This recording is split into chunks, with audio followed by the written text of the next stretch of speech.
Greetings, this is Obi-Wan Kenobi, and I have drifted into the underworld. The Star Wars Underworld. I have a bad feeling about this.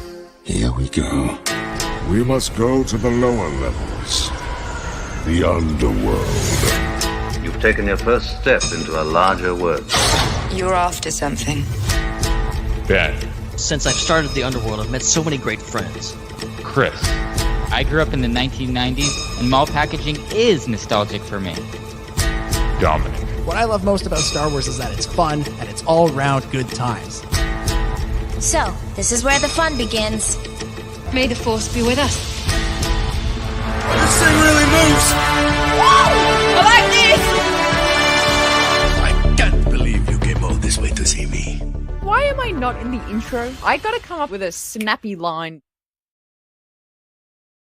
What's up, Star Wars fans, and welcome back to another episode of the Star Wars Underworld Podcast. We are your source for the latest of breaking Star Wars news and discussion each and every week. And this week, we are going to be ringing in the new year with a new episode, a first episode of 2024. We're going to be kicking things off with a special edition of Ask the SWU. So make sure you drop us a super chat now to have your question answered. And we're going to be looking ahead to all the amazing Star Wars stories we'll be treated to over the next 12 months. All that and much, much more. My name is Chris, and joining me, it's Mr. Dominic Jones. Hello, Chris. Hello, Ben. Hello, Hannah. Hello, everybody, and Happy New Year. It's weird taking a break that only lasts 1 week. I thought we were supposed to take like 4 months off. I thought that's how we did things. True story. I saw Din over the break, and he said to me, I tuned in last Thursday and was expecting a show. Where were you guys? Didn't you take enough time off during the writer's strike? And I was like, boom. Like, fair play. We will be back this week. And we're back, and we're going to have a lot of fun. Hey. It's going to be a great year of Star Wars. So much good stuff coming up. It's going to be a great show. That's right. Super excited. Also joining us, it's Ben Hart, the Star Wars guy. How's it going, everybody? And of course, Happy New Year. We got another 12 months of Star Wars to look forward to. Who knows what's around the corner? Actually, we do know what's around the corner. There's a few things on things. There's maybe one thing that we know probably definitely isn't happening. There's a few other things that are definitely happening. And yeah, it's going to be, it's always crazy. How many years have we been doing this now? I don't know. This is probably like our 12th year. 32. I was supposed to count. Yeah, 32. That sounds right. That's just round up. So there you go. It's going to be a lot of fun. What's the one thing that definitely isn't happening? Yeah. Andor probably. Oh, okay. Yeah, sure. Yeah. Yeah. That in a different. I was like, what scoop do you have, Ben? Yeah. Ben's like, they've actually canceled everything. The only thing we're getting next year is Young Jedi Adventures. Vision season 3. This is the 45th year Star Wars being dead. Haven't you heard? Oh my god! Yeah, that's good. Good stuff. It died with that cash grabbing sequel in 1980. Yeah. Made exclusively to sell action figures. True story. Died. And then also joining us, it's Hannah from the Raeside. G'day there. Great to be back. 2024. New year. Same memes. It's going to be a good time. Can't wait for the discussion. I can't wait for more disagreements on everything. So it's going to be good. I found out today that the neighborhood ladies send each other memes by printing them out and slipping them under each other's doors. Amazing. That's who the hell are the neighborhood ladies? What the hell is that? Is that a code for the neighborhood ladies? The neighborhood ladies. What the hell are you talking about? The moms and grandmoms of the neighborhood. The grandmoms? Oh, you Americans already can't understand you. I once worked with someone who would see cat memes on Facebook and then use their desk phone to call their friend and describe them to them over the phone. Oh, that's so painful. That is so painful. Yeah. Oh, it's brutal. I've spent the last couple of weeks, because we haven't had a lot to do at work. I've spent the last couple of weeks annoying my colleagues with dad jokes, and I thought I'd test a few of them out on you guys. Just thought we could start the show off strong. None of these are Star Wars, by the way. These are completely unrelated to Star Wars. So, what do you call a dog that's good at magic? A dog-gician. No. It's not a dog-gician.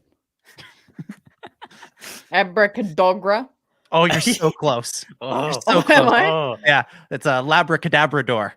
Oh, that's good. That's good. Yeah, that's a good one. All right, Chris, if you don't get this one, I'll be very disappointed in you. What U.S. state is known for its miniature Coca-Colas? Minnesota. There you go. There you go. That's obvious. That's really funny. I was gonna say Mississippi. Mississippi. It works. Really, really small. Yeah, it's a little Mississippi. A Mississippi. Yum. I mean, that's what did the students call a sippy? Mississippi. What? A sippy. A sippy. Oh, that's Yeah, funny. you just got a Oh, sippy. classic. That's you don't get a full. Yeah. Okay. Well, What about this? What about this? What did the janitor say when he jumped out of the closet?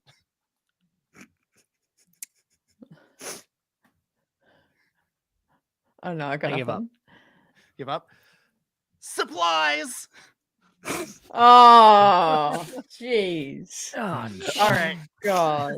This is how you know there isn't a lot of Star Wars Yeah. news this week. This is our amazing intro. This is our exciting first is- show back intro for the new year. This is gonna keep going for Jeez. 30 more minutes. So Yeah. Yeah. lock yourselves in. Yeah. I think you better. I think Chris, you better get to the plugs because we could go all night. Oh, right. I would love to. I really want to punch the subscribe button now. So, Yeah, I'm if gonna let enough you guys people- do it. for If me. enough people subscribe, then we'll just do jokes for the rest of the year. We Take won't do out- Yeah. Every subscribe is one more joke added one more to joke. the list. Oh, what's that? The subscription numbers are plummeting. Oh dear. Oh no. You can also super chat with us. Like we said, we're going to be doing a lot of super chats during the show. So we're definitely, this is a great time to super chat. And you can become a channel member to support us. If you can't super chat, you can also subscribe on your favorite podcast app if you're listening to us, just listening and not watching us. Make sure you join the Star Wars Underworld Network Discord for lots of fun times.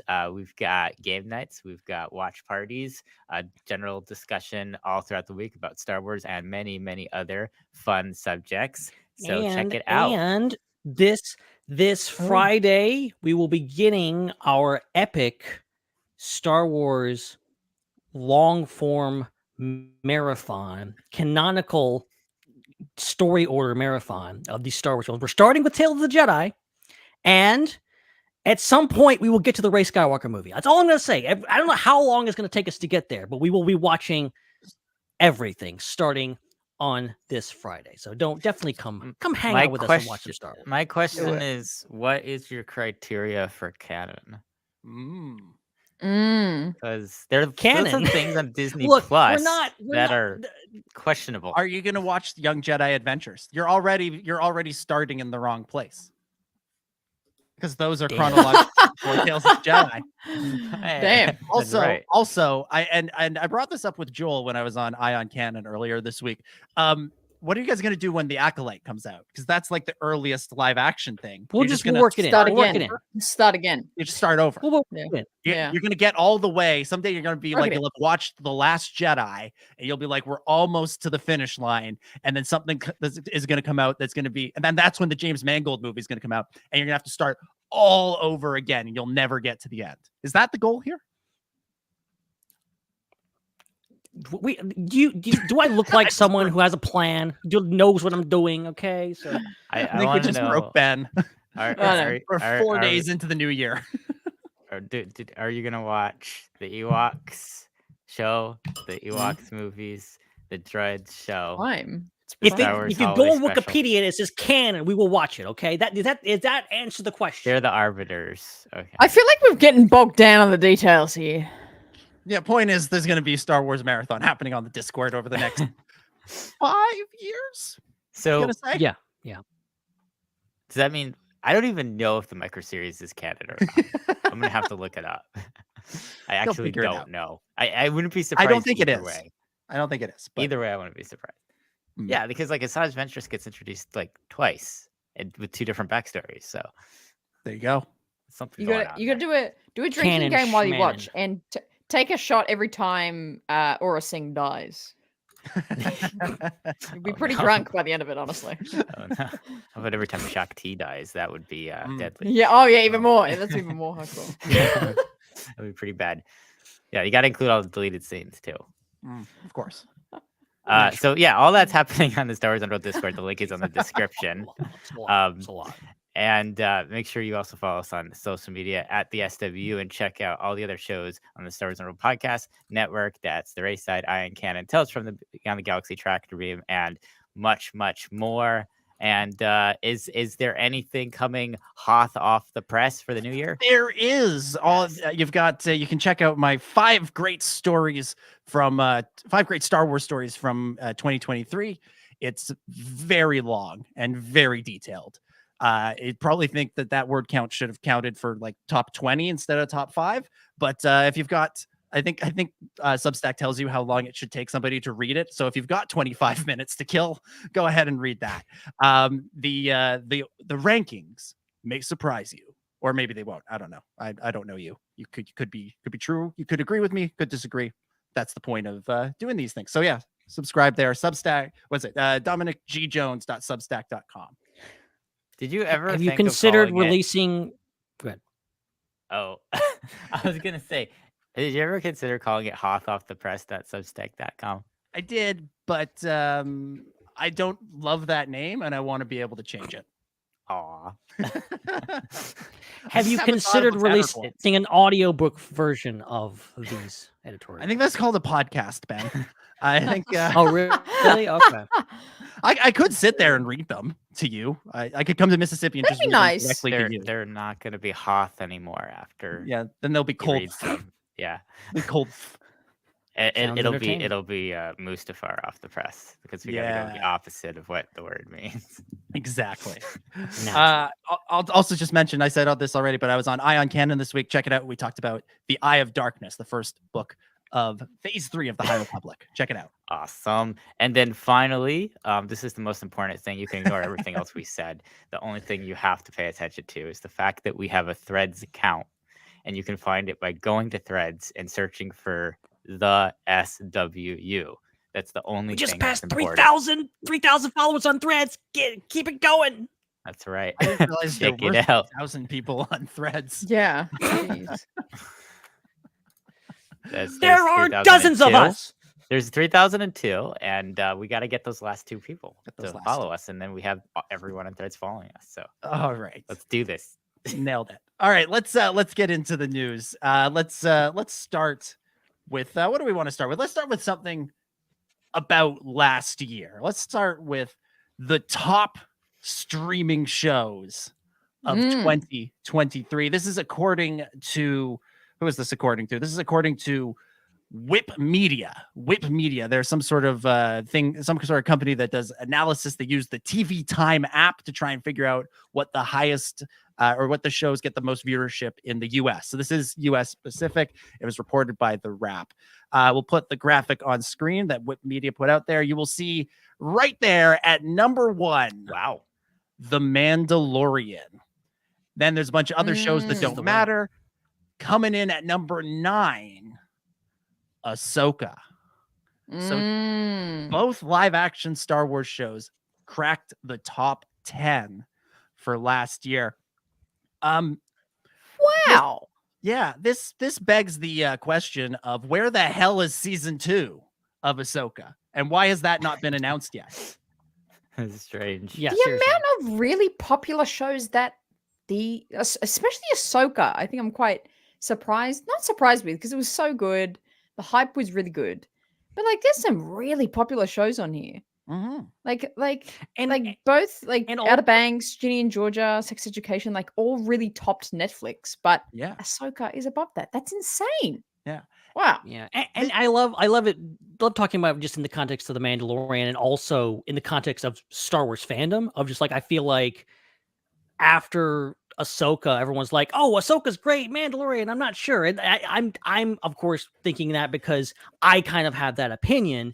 But then we have Mandalorian, still the king of streaming. Like there's no like for the general audiences, it's still on top, and Ahsoka is, trailing behind, but still doing a lot better than most shows. Yeah, that was what was interesting during the third season of The Mandalorian was there seemed to be a narrative emerging that the show wasn't as popular as it used to be. And I remember seeing like a headline from some website or another about how The Mandalorian didn't feel like must-watch TV anymore the way it did for the first 2 seasons. This would suggest that, again, at least in the US, it still was must-watch TV for most people. People were still showing up for that season, and that they showed up for Ahsoka because that was the other thing. There was a narrative that was, propagated by some people who are, let's say, don't have the most integrity in the world, that the show was some sort of failure, and yet there it is, 9th overall in the year, and there are so many shows that come out. There are so many shows, and it just seems odd to me that we allow these narratives to be formed that these shows aren't popular when really they're the most popular things. Like what is more popular than The Mandalorian? Apparently nothing. Apparently it's the most popular thing. It's not going to get views to say Ahsoka's popular, everybody watched it. That's not going to get views because everybody expects it to be popular. So they're outthinking themselves, and they're like, well, let's write an article about how it's in 9th place instead of 6th place, and how shocking that is. Yeah, it's just bizarre. And it does. I do think it raises the question of why isn't there a season 2? Why isn't the season 2 been announced? Because that was one of the things that was playing into that narrative that the show wasn't as successful as it was hoped for, was that they haven't announced season 2 yet. Where if it was really popular, they would have announced season 2 as soon as season 1 ended. And I guess, unless they were hoping it would be in 6th place or 4th place or 2nd place on this list, it's hard to argue with 9 out of 10 billion or however many shows were released last year. Yeah, that's pretty incredible. It's and Disney Plus, of course, is has 4 in the top 9 as well, which is pretty crazy. So yeah, I mean, Disney's owning it just like they own the box office. Yeah, well, and I think they have 4 that are Star Wars and Marvel, and then I think Only Murders in the Building, that's Hulu. So like that's on Disney Plus here. It's on Disney Plus in the rest of the world, and I think The Bear is FX, which is also Disney and also on Disney Plus in the rest of the world. So like they've got 6 out of 10. And I mean, I'm not here cheerleading Disney, but there's again the constant narrative that they're flopping seems to be based more out of wishful thinking from some people than anything else. I think it's shocking that narrative exists, but again, there's a reason why, and it's because it's unexpected. So it's just something that you have to look at the data. You have to do your own. I know it's like do your own research, but like no, you kind of have to, even with anything these days, because yes, as someone who is on Twitter and on Facebook and on YouTube, those platforms are not a reflection of reality in any form. They are a place where people go and post whatever they want and push whatever narrative they want. And I say that as like, that can be positive and negative. It can also be like, oh, Star Wars is the biggest name. Like, no, Star Wars has its issues. Yes, I think Mandalorian maybe wasn't as good as it could have been in season 3, but it was still, the numbers don't lie here. It was still extremely, extremely popular. And, that's what we got right here. So yeah, well, and you can differentiate between the quality of something and its popularity. Case in point, number 7 on this list, Secret Invasion. That's a whole thing. God, that was unfortunately not a great show.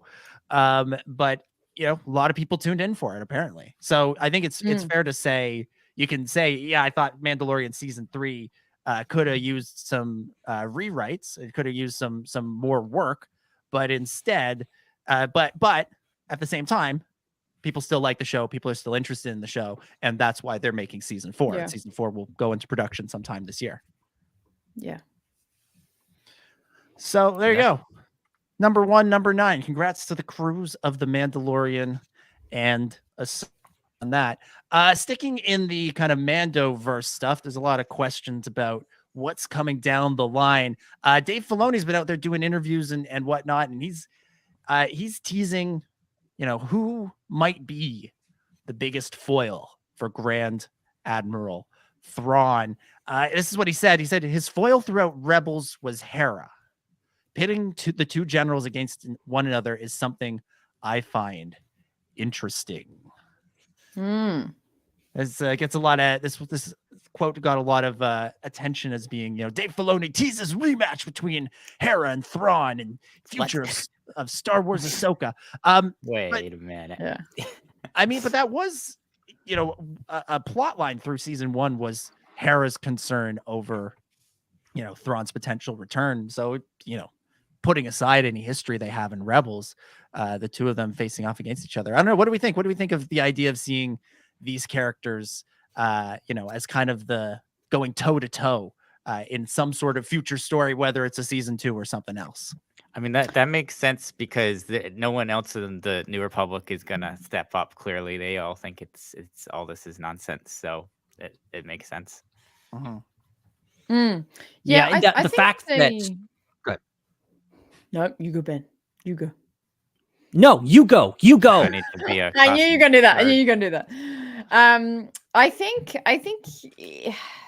to me that's actually a very covers all the bases kind of response, because everyone's like, oh yay, like, we love that from Rebels. Rebel fans would love that comment.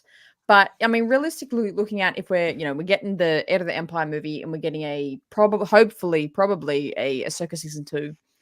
I mean, naturally the person, or I think it's more people against Thrawn.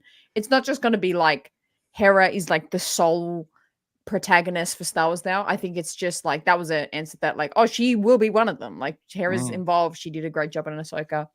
I think that's just like, well, Ahsoka will be there, and probably Din Djarin will be involved somehow too. And so I don't really take that as, oh, she's going to be the sole focus now. I think I take it as, oh, that was a fun connection, that like she'll still be involved. That's how I read that. Yeah. There's going to be more than one person facing off against Thrawn. It's not just going to, not season 2 is not going to start. And it's just going to be an 8-episode fist fight between Hera and Thrawn. And I wish though. I wish. Lars Mikkelsen just beating the crap out of each other for 8 hours. Ben, what were you going to say? Yeah. No, I'm just thinking, you take the ending of Ahsoka and just Ahsoka overall, and the idea that, Ezra, like the New Republic overall, and definitely Senator Xiono are in a state of denial in regards to Thrawn. And like Ezra Bridger just randomly showing up isn't going to fix that. So even though Thrawn is back, he is plotting, he is building the Empire back into a remnant, uniting all these remnants. That doesn't mean that they're going to be mobilizing against him. I think Hera is going to know this, and she's going to be actually mobilizing. But so I think maybe the start of that will be kind of those two kind of tangling a little bit and going like, and Hera again going like, he's literally right there, the blue guy I've been telling you about, he's right over there. He blew up this stuff, and them not getting it until something really, really, really bad happens. But I think that's going to be interesting, because I think Hera is one of the few who actually tangle with him, because like by the time Rebellion really got going, Thrawn was gone because of Ezra. So she's going to have the most knowledge in how to defeat him. So I think she will be kind of center stage. I think Filoni is definitely setting this up, that idea of like, okay, she's going to be the one that's kind of be leading the charge against Thrawn, whether she likes it or not. Yeah, it's a good point. It's going to be fascinating to see. That quote, by the way, was from Empire Magazine. Dave Filoni did an interview with them. The other sort of noteworthy quote. Again, this is not really a surprise. This is just kind of Dave saying things that are strongly implied by the show. He said, "We set up Captain Paleon in The Mandalorian, and that's a character that goes with Thrawn. So I'd love to see the two of them together." Which, duh. Yeah. That's a no-brainer. Man, it's sad that Paleon and Thrawn will never meet in live action. Such a missed opportunity. Oh my god. All right, what else we got from the news? Okay, we've talked about last year. I guess Thrawn and Hera isn't really going to be this year, but something that's looking a little bit further down the line is what is presumed to be the next Star Wars movie. That is the Rey Skywalker New Jedi Order, 15 years after the Rise of Skywalker project, the one that's being directed by Sharmeen Obaid-Chinoy. The director, she made an appearance on CNN this week, and this comment that she made for some reason made headlines. She said, "I'm very thrilled about the project because I feel that we're about to create what we're about to create is something very special. And we're in 2024, and it's about time that we had a woman come in and shape a story in a galaxy far, far away." This got misquoted so bad so many times. It's amazing because if you take away all the let's just face it, the culture war BS that everyone wants to spin this into, like it's such a and all due respect to I fully support her, love her being the director. I'm trying to preface this. I'm not one of those guys, okay? But saying it's kind of a vanilla quote. It's kind of just like it's exciting, it's special, and about time a woman directed a Star Wars movie. And that's basically, there's nothing to it really, but it's so just like the usual suspects just took it and run with it. And yeah. I mean, everybody was saying that this means that a woman will take over all of Star Wars and make Star Wars exclusively about women. That seems to be the way that people have read this, which is bizarre to me, considering the quote. But I get I'm how not you can opposed change to a few actually. words. I mean, why would that even be bad? But still, it's not accurate. And then the other thing that gets me about this is that people seem to have forgotten that she directed some episodes of Miss Marvel. Like they're just like, oh my gosh, it's an activist documentarian coming in and messing up Star Wars for political reasons, which is bizarre to me because it's like she's done other things since then, and she also has her own like shows that she's made that are fictional. So it's not like she's going straight from making political documentaries to a Star Wars movie. Like she made fictional stories, and then she did episodes of Miss Marvel, and now she's coming down to do Star Wars. That seems like a pretty natural progression for anyone, and seems to only be coming up because again, misogyny. Well, as a woman myself, that's right. Doors. I have like a random like. I don't even think it's like a real gripe. I don't know. I kind of have a random gripe with this quote, which I haven't really seen anyone else say. But when I read it, I was like, yeah, I don't really care about the whole culture where everyone's just going nuts. It's just like, calm down. Like, your life's going to go on. Go have a cup of tea. I don't know. But my thing is, the thing that I was like, that has slightly annoyed me is because it's so broad. I feel like it doesn't highlight that. I mean, I guess she was probably talking more about specifically a woman directing a Star Wars movie, which hasn't happened. True. But I do feel like the broadness of which she phrased it kind of diminished that there has been various women that have directed episodes of Star Wars and been producers and writers in Star Wars. And I'm like randomly I'm not enough to be like, that's annoying, but it's like, we like this. She's kind of saying, like, what the hell? I'm getting overwhelmed with what I'm trying to say. I just got defensive over the fact that, like, oh no, we have had really intelligent, effective women working on Star Wars projects already. It's not like she's the first one, but in terms of directing a film, yes, but not but not everything. But that's only my I own think take. It's like I contextually. think if she Oh, sorry. You go ahead. No. All I want to say is that I think ultimately, I think we get where she's saying. Like she's very specifically saying, like she's not specifically saying it, but her meaning is like, yes, this is the first woman to direct a Star Wars movie, person of color direct a Star Wars movie. Like, this is cool, and it's about time for that. But she doesn't say it like that, and I can get like people being like, well, what's the deal with Bryce Dallas Howard is a director, and I know this is a Star Wars movie. I think that's where it's come from. And I'm like, really obsessed with Bryce Dallas Howard. I'm like really like she's like the greatest Star Wars person ever. So I think that's where I'm coming from. Yeah, but the thing is that like I look.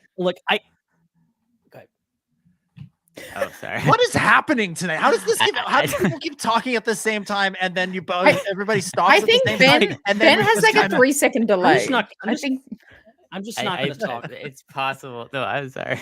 Well, no, what I meant to say is I just wanted to say that contextually, like it makes sense if you're talking, like if you're sitting down and she's talking to Christy Lou Stout and from CNN, and like, you're talking about this thing about her directing a movie. So when she says, women come forward to shape a story, contextually, everybody in the room knows. But the problem is that the internet's not like that. The internet takes things out of context.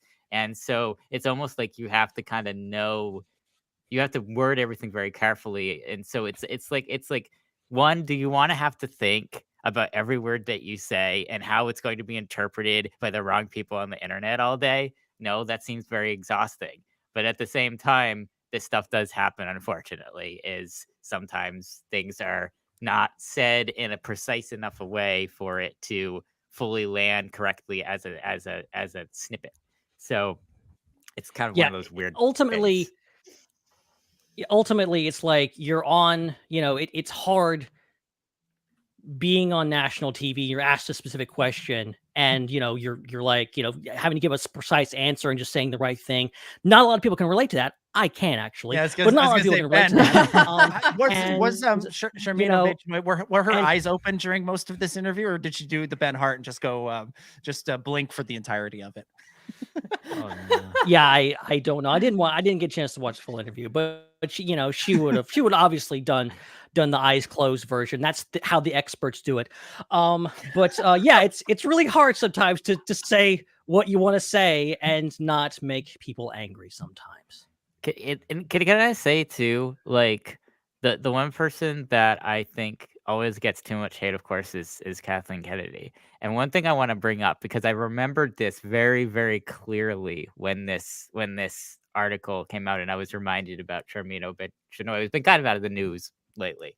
And so, at least from my perspective, limited perspective, is how people would always ask Kathleen Kennedy, why is the one thing that a woman has never done in Star Wars is direct a film? Why are they done like everything else? Like, and Kathleen Kennedy's kind of response to that would always be like, well, when somebody's qualified and we think they're the right person for the job, we'll give it to them. I think the fact that, Kathleen Kennedy has been president of Lucasfilm and involved in Star Wars for, at this point, it seems like it's been almost 15 years or so. Maybe it's got to be about 12. Yeah. Coming up on 12. Yeah. It's been 11. It's been 11, almost 11 and a half since she took over everything.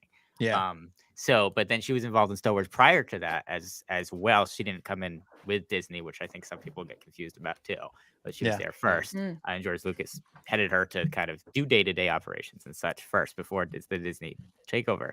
But it's been that long, and we still haven't had it. I mean, it shows she meant what she said when she said that.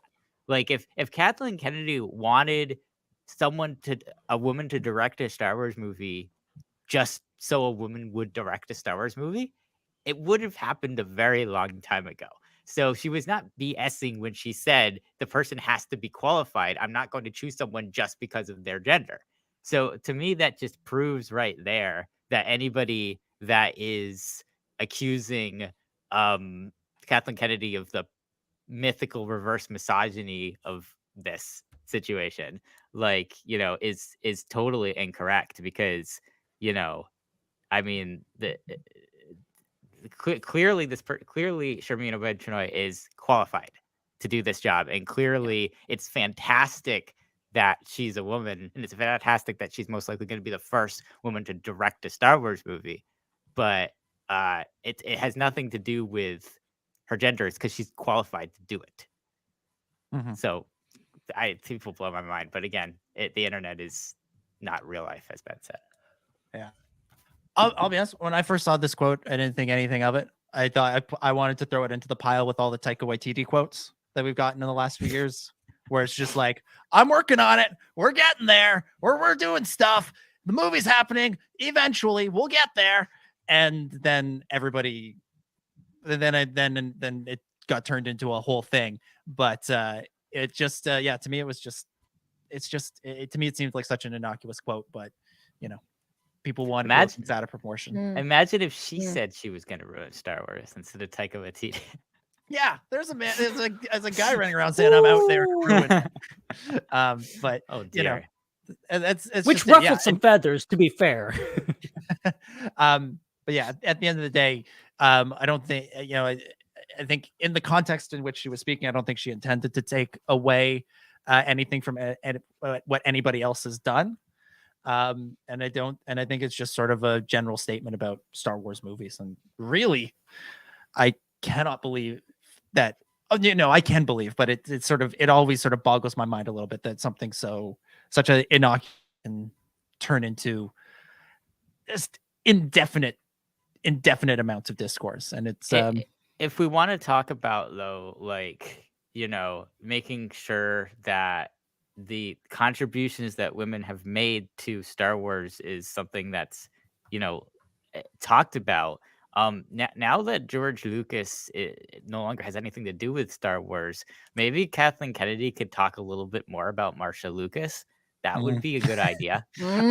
Yeah, there's still the fact that she's still friends with George that I think makes. I know that's why it's difficult, and that's why I imagine that's not going to happen until we've removed ourselves from even the people that know George Lucas, which might be in 50 years or so.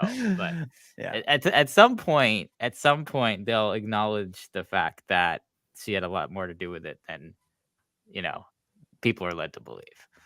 Yeah. All right, there we go. Okay, that's about it for the news. Before we get to ask the SWU, I think we need a little bit of a palate cleanser. I promise it's not more dad jokes. Don't worry. I have chocolate milk. That's working for me. Do you guys want to play a game? Want to play a quick game? Absolutely, I do. Scared. Is this a horror movie? No. Ben's like, I'm gonna go sit in the corner and cross my arms. We played this game a couple of times last year, and I thought we'd bring it back for 2024, and that is Finish the Line Star Wars Edition. So the way this game works, is I'm going to read a line from Star Wars, from a Star Wars movie, and one of these guys will have to give either the rest of the line if I stop partway through it, or the next line. As always, there are bonus points for impressions. There are bonus points for just keeping the line going. If you want to do the entire movie, you just win. And also we want to shout out the creator of this game, whose questions I just steal, and that is TikTok user at Sweet Barrel Line, aka Caroline, who creates these videos. Now the way she does it is she plays a clip from the movie, but because copyright law works different on TikTok, apparently, we can't play a clip for the movie, which I do think makes it easier. So I will say you guys are doing a harder version of this. So in 100 years, we can do this with the thing. It'll be out of copyright. So yay. Yeah, we could do Finish the Line Steamboat Willie edition. Thinking of that. And we get to go. Okay, so last year in the various rounds we played with you guys and with Chris Abbott and Catherine and different people who were on the show, we did the versions for The Phantom Menace, Attack of the Clones, Revenge of the Sith, A New Hope, The Empire Strikes Back, Return of the Jedi, and The Rise of Skywalker. So The Force Awakens and The Last Jedi are still on the board. And Sweet Bear Line also created follow-up versions for Revenge of the Sith and The Empire Strikes Back. So there's a choice from 4 there of Last Jedi, Force Awakens, Empire, Revenge of the Sith. Chris, you came last in the trivia showdown last year, so you get first pick from those 4. I also came last in the. Oh, right. It's a new year. Yeah. I was about to do that too. Yeah. Yes. I'm like, that was last year? Oh, right. I mean, it was 2 weeks ago, but we changed Right. we flipped the calendar over. My brain was thinking about a year ago. You're like, excuse me, I also lost more recently. That's what I was about to say. That was so funny. Okay, I'll do the Force Awakens. The Force Awakens. Okay, Hannah, what do you want? Give me Revenge. Revenge of the Sith. Okay, I think you picked that last time. I did. I didn't do well. No, actually, what's the other one? Is it Empire? There's also Empire or Last Jedi. I'll do Empire. Do Empire. Okay, change it up. Now, Ben, as our winner for 3 years in a row, I know you're sitting there feeling pretty good. You're like, I could do The Last Jedi. I could do Revenge of the Sith. No problem. I've won 3 years in a row. Well, you don't get a choice in this, my friend, as 3-time champion. You're not going to do any of the Star Wars movies. You're going to do The Mandalorian. Oh. Okay, fine. I don't even care. I'm going to ace that too. I'm going to ace it too. I love it. So you're going to get The Mandalorian. I'm not even mad. All right, so we're going to do these. There are 9 questions for each of these. You'll have to answer relatively quickly. I'll give you a little bit of time. You can ask for a hint. I may or may not give you one. We'll see how this goes. I have a question. Yes. You said bonus points for impressions. If we don't know the answer, but we know the character, can we just pretend to be that character and say anything and get points? Yes. No. I can get. And I will ask the chat. You're welcome to play along, but play along, like keep a little note to yourself. Don't put the answers in the chat. Tell us your scores. Tell us how you do. But if you post answers in the chat, we'll put you on timeout. It's the same rules as the trivia showdown. Okay? Sounds good. All right, Chris, let's go. We're going to do The Force Awakens. All right, starting us off. Hopefully this won't be too difficult. All right. It's a little, the line comes after, the setup involves a couple of different lines. So it goes like this. Okay. What about that ship? That one's garbage. Boom. Next line. The garbage will do. Correct. Oh, damn. Already off to a roaring start. All right, next line. Solo will figure it out. We'll use the Force. That's not how the Force works. 2 for 2. 2 for 2. All right. Wow. I will remove these restraints and leave the door with the cell open. I should have been going for the impressions too.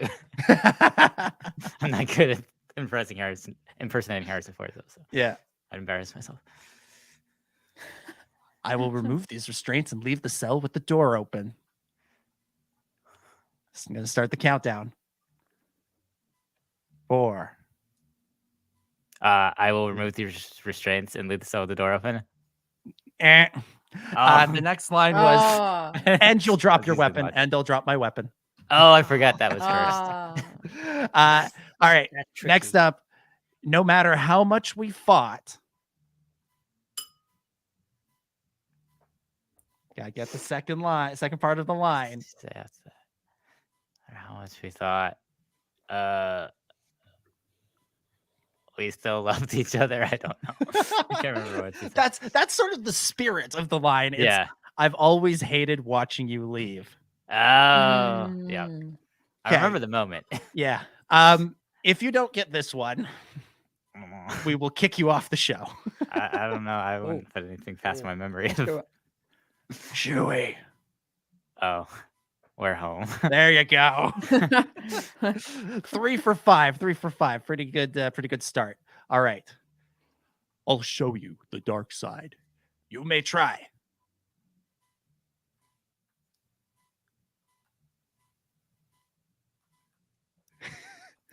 I love watching you try and like lip sync it out to yourself. You're like,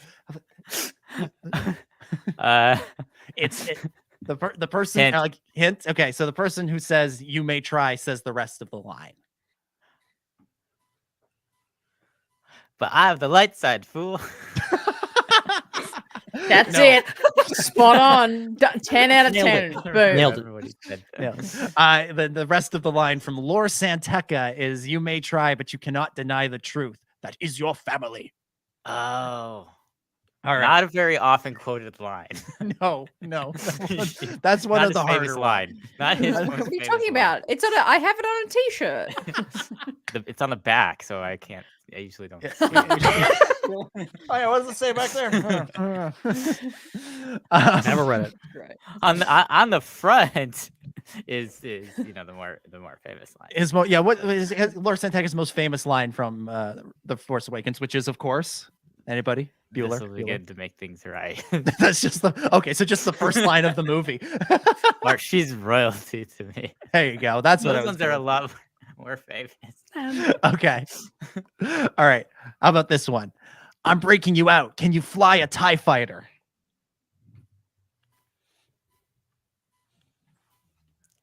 Yes.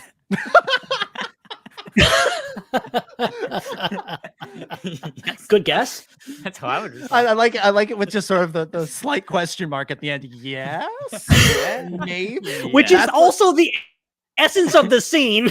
I was like, Yes, maybe. Yeah, I don't can know. fly I've anything. never tried to fly. No, the line is, "I can fly anything." Oh. Ooh, yeah. Which is funny because I actually made that up in my head later. Not even remembering that was the line. You're like, I was just writing the movie in my head, and I just came That up with actually would be classic, what I- iconic after line that saying nobody. yes. But I would have the character say yes first, and then I would have them say that. That's what tripped me up. All right. The next line. "Forgive me. I feel it again." The pull to the light. I'll give it to you. Close. It's Yeah, the isn't that call. it? That's call close enough, to the close light. enough. Oh, it's called. Oh, yeah. No, that's like the same I thing. forgot So it was we'll called. give you. It's a that one. synonym, okay? It's a synonym. I misremembered that one. It's a cinnamon. It's a Come cinnamon on. bun. We're gonna have. It's a Cinnabon, guys. Come on. Cinnabon. Cinnamon. All right. Final question. Final question. You're afraid.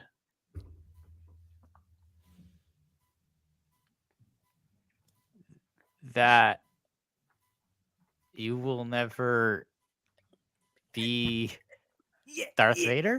Oh, so close. I was trying to remember the end of it. So close. It's that you will never be as strong as Darth Vader. Ugh.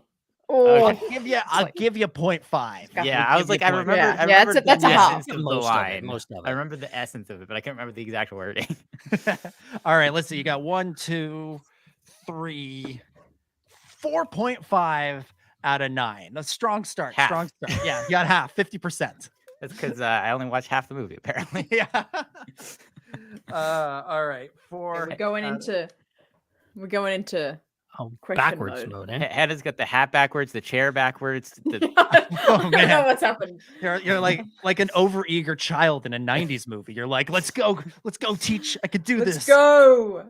All right, what are we doing? We're doing The Empire Strikes Back.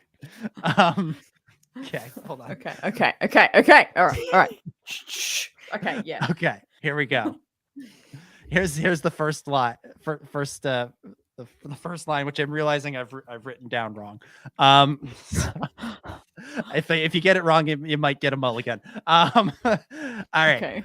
I don't know where you get your delusions, laser brain. That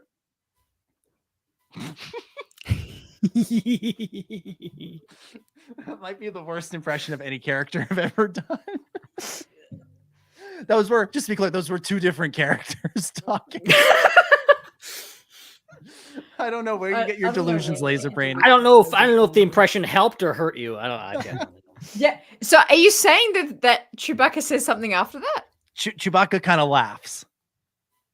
Oh, okay. And then there's a line of her. Laugh it up, fuzzball. Yes. Nice. Yes. Yes. Wow. Oh, One for wait, one. Okay. Laugh is important. Okay. It's the backwards hat. It's the backwards hat. Yeah. All right. This next one. I can't. It's too big.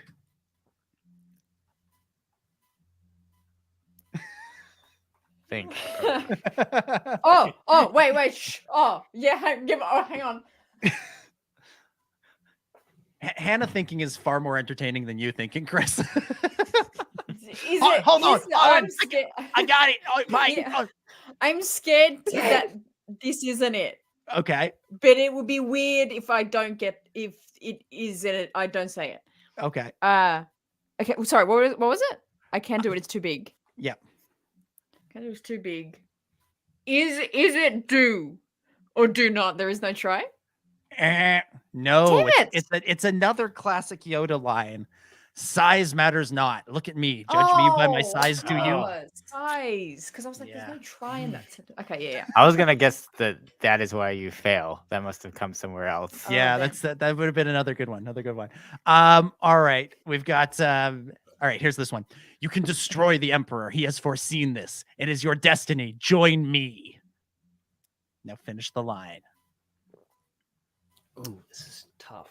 Oh, okay. Remember how it starts, but- Okay. My instinct is together we'll rule the galaxy, but I feel like it is not that, but it's akin to that. It's like and rule the galaxy. It's join me and together we'll defeat the Emperor.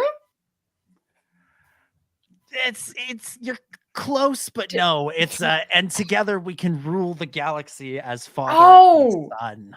Oh, damn it. Yes, okay. Far out. All right. 1 for 3. 1 for 3 so far. All right. Oh, hold on. Get some chocolate milk. I'm just so excited about this next question. All right. Oh no. Its energy surrounds us and binds us. Luminous beings are we. I love this one.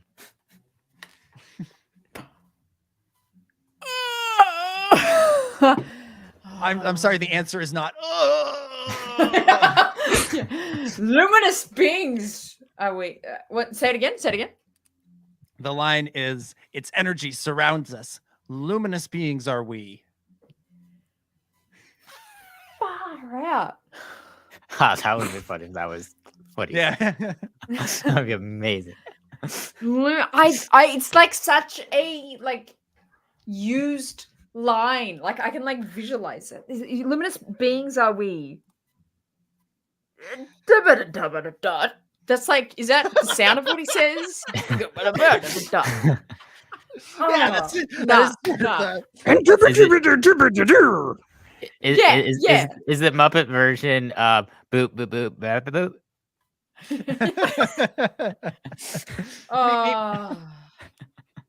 Yeah, I don't know it.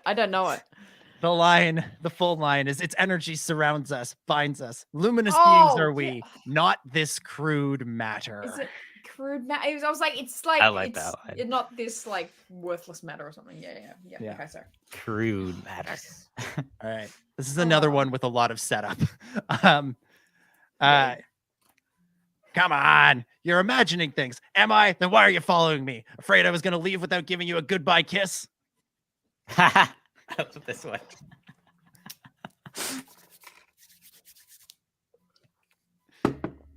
Okay, so they're in the hallway. Yeah. They're in the hallway. They're on Hoth. Is it the part where the guy walks in between them? Yep. And then they break. Getting warmer. And then Leia responds with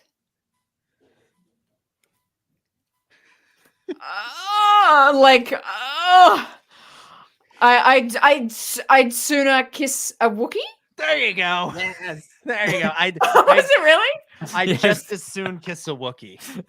Oh, I just as soon. Okay. Oh my god. Yeah. Wow. We'll give you that one. Yeah. We'll give you that one. Not what I would have said. That's close. Okay. Close. Yeah. Okay. Oh.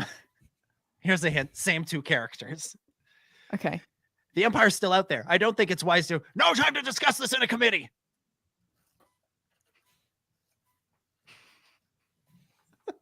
Oh, The Empire's still out there. The Empire's still out there. I don't think it's wise to. And then the other person cuts them off and says, "No time to discuss this as a committee." And the next line is, Is it when they're flying? I'm gonna do the away Muppet from version in something? 15 They're seconds. going to. Is it 3PO that says something here? Is it? I feel like it's when they before the asteroid thing, or they're in the asteroid thing. yeah, you're narrowing it down. Yeah. They discuss it in a committee. It's. But I don't have it. Wait, I is can't, the no. Muppet version? Boop boop boop boop boop boop. I couldn't tell you. You can ask for a hint too. You can ask for a hint. I What? mean, Oh, can I? yeah, sure. Can I have a hint? Okay, the next line is almost the same as the previous line. That's what I was thinking. Good hint. Boop, boop, boop, boop, boop. This is no time for a committee. Boop, boop, boop, boop, boop. Yeah, one of them says no time to discuss this as a committee, and the other one says Boop, boop, boop, boop, boop, boop. In response. I am the committee. It's Wait. You're so close, but I cannot give you the points because it's literally the opposite. I am not a committee. Is the line. oh, damn it. Damn it. 1 quarter point. Oh man, so close. All right, next line. Okay. I just made a deal that will keep the Empire out of here forever. Okay. All right. Shh. We're in Cloud City. Yep. Lando. Because he did the deal. What was the line? The line was, I just made a deal that will keep the Empire out of here forever. This one's tricky. This one's tricky. Yeah. So, because it's. It is. Yeah. Keep it out. So it's when Lando turns on the Empire, keep them out of here forever. Is it when he turns? Who's he saying it to? He's not saying it to Han. No, maybe he's saying to Han and Leia. Han or Lobot. Han.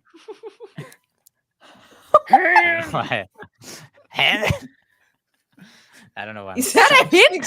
No, it's not. You just said Oh. Han and it made me think of the way that he says.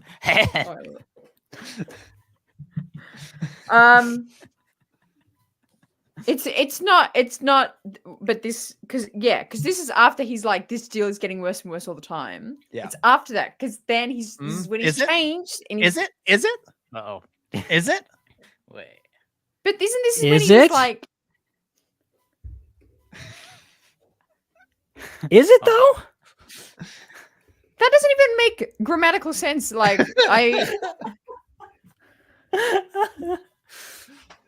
Kind of like, let me call up Lawrence Kasdan and be like, hey, Larry, you gotta get the grammar right in this thing. get it? That's not right. If it's like, keep him out of here forever, this deal's getting worse and worse all the time. That's not what he says, is it? That's no. Is that your guess? Yeah.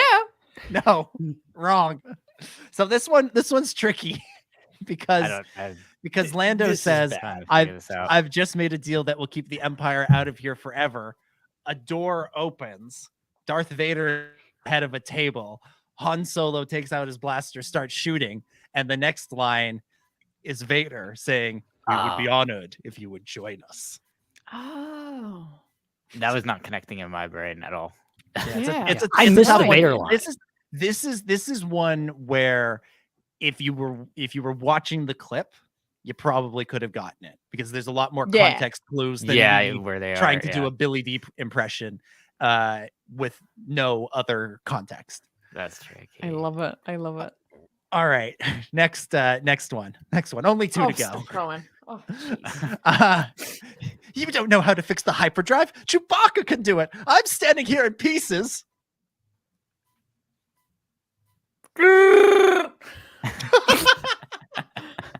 Yes. Is that it? Is that the quote? My favorite Star Wars quote. No, unfortunately not. standing here in pieces. So 3PO saying it, Yes. obviously. Yeah. Who's the hell is he talking to? But Chewbacca can do it. Yeah. You don't know how to fix a hyperdrive. You don't know how to fix Who, it. who does 3PO talk to a lot? Leia and Han, but you don't know how to fix a hyperdrive. But Han would know how to fix a hyperdrive. So it should be to Leia. Think more big picture saga. Who does 3PO talk Oh, to? R2. Mm. So it's okay. So R2. Well, it's beep it a boop boop boop. What are you saying? What are you saying? Is it like R2 has the next line? No, he's just talking to R2. The classic Star Wars line: beep beep boop boop bop. Yeah, to censor it for the kids. Oh, no, I don't know it. Now the next, so the full line is, you don't know how to fix the hyperdrive. Chewbacca could do it. I'm standing here in pieces, and you're having delusions of grandeur. Oh, I forgot about jeez, that. I would have never got that. That's a good line. I forgot about it.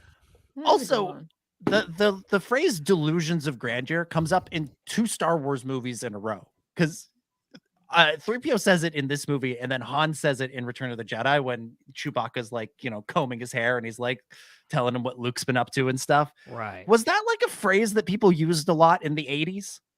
Yeah. He must really love that phrase. Yeah. Yeah. I remember being very confused as a kid hearing that. Yeah. Listeners who are alive in the 80s, let us know. Did you say delusions of grandeur a lot? I feel like I was alive in the 90s and I heard that phrase. Okay. Said. It didn't. Yeah, that's not the only time I've heard that. Okay. All right. I know it's not the only time, but it's weird that it's in back-to-back Star Wars movies. I think at the middle of the 90s it maybe stopped being used for some reason. It peaked. Yeah, I think it peaked. Yeah. Oh man. I'm gonna pull out my "I'm 1 year older than you" card. You're for that. 4 years older. 2 years? 4 years. Ben. Oh, Ben. No, Ben. Yeah, I'm 1 year older than Ben. I'm 3 years older than you. Okay. All right. Final one. Mercifully for this round. Freaking done revenge. Oh, jeez. All right. Echo 3 to Echo 7. Han, old buddy, do you read me? Loud and clear, kid. What's up? Well, I finished my circle. I don't pick up any readings.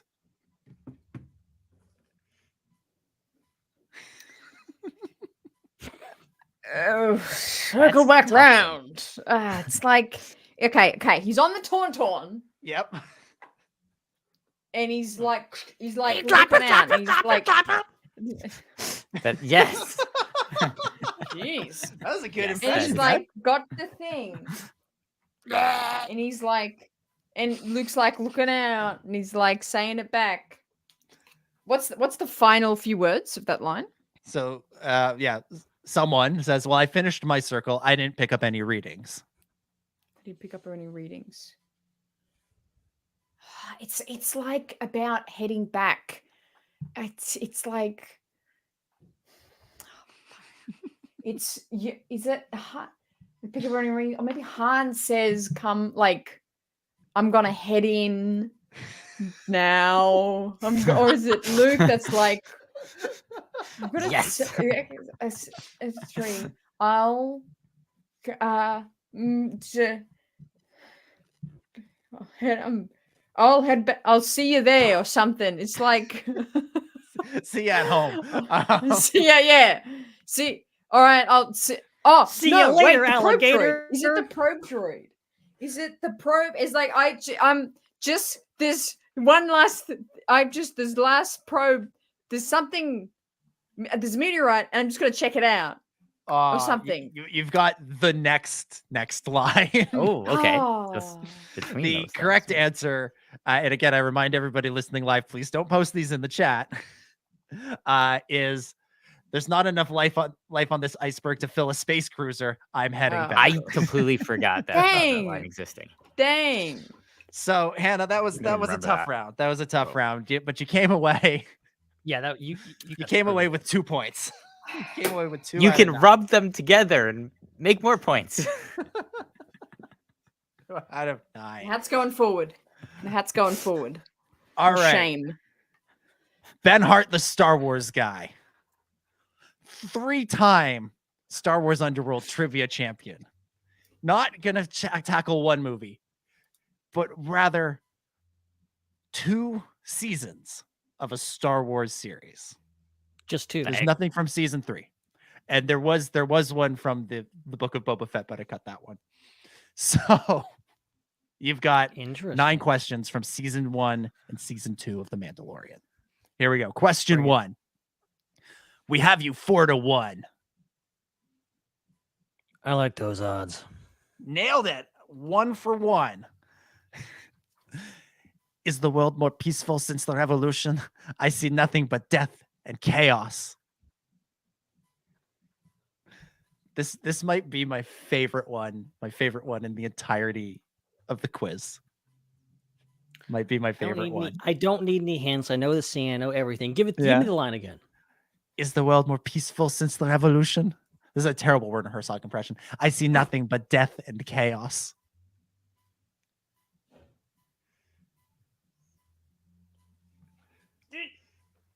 Grogu sounds. I would like to see the baby. You got it. What? That was literally just a shot in the dark. That was literally just like don't know any other name. Oh my god! It's my favorite one because it's such a random non sequitur. Oh my He's like God. waxing poetic about the state of the galaxy, and he's like, "I would like to see the baby." So easy. Totally think we pivot. just found Totally that Ben pivot. just is lucky. Ben is Yeah, just that very is lucky. what we've learned over the years. Yeah, I'm really just an idiot who's lucky. Oh my god. Okay, question That's 3. amazing. Question 3. I will help you. I have spoken. Nailed it. Day. 3 for 3 so far. This is incredible.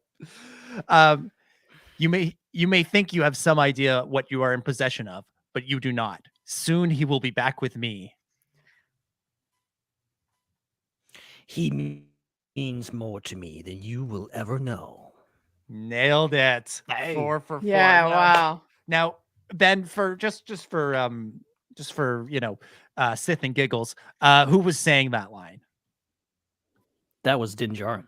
Okay, good. Because he is, he's referencing what Moff Gideon said previously. So- So- What?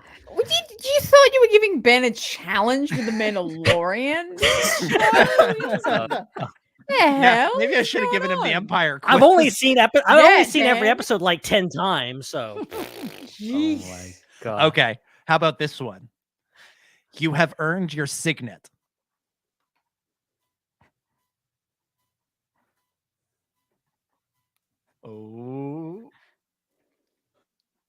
Oh, he's Hint. thinking. Hint. That's a good question. Signet. Who makes the signets? Think about that. that doesn't help me. Give me the line again. One more time. You have earned your signet. You are a clan of 2. Son of a what? It just finally clicked. This is incredible. We might be headed towards our first perfect round. Knock on wood. All right. Also, I think Ben officially won with that. I think he passed my score with that. Yeah, he did. He did. So this is just for the lulls now. This is just fun. This is yeah. just the playtime. Yeah. All right. Keep it going. Here we go. I'm gonna make this one harder. Oh no. Because there was originally kind of a hint, but I'm taking the hint out of it. Oh. You need to drop your rifle.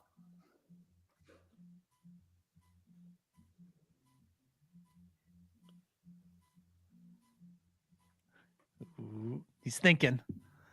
Look at those. Look at the hamster wheel running in his brain. Give me the line one more time. You need to drop your rifle. And the blaster. The Ah. next line is, I'm a Mandalorian. Weapons are part of my religion. I was gonna say that. So Dang it. in the original version of the question, this is where I made it more hard for you. I would have given you I'm a Mandalorian, but seeing as you've already won, we're making this harder. Yeah, it was just all right. Here we go. Here's another one with a lot of build up to it, but might be the easiest question in the entire quiz. He missed. He won't next time. Our blasters are useless against him. Hey, let's make the baby do the magic hand thing. come on, baby, do the magic hand thing. There you go. And if you had to follow that up with a from Grogu, I would have given you an extra point. I All want to right. hear Ben coo. Yeah, come on, Ben. Coo for us. Baby coo for us. Yeah, that's a pigeon. Yeah, it is. But you said coo. You didn't specify. I did. what Yeah, kind true. of I coo. guess so. All right, here we go. I'm afraid you're gonna have to speak up to him a little bit since his vessel lost pressure on Tanab. What's your name, officer?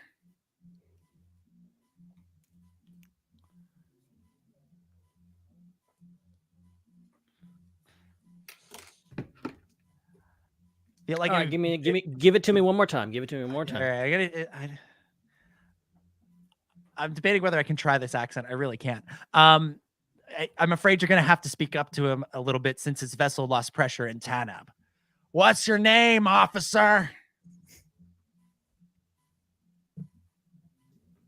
Oh, we just call him Brown Eyes. What?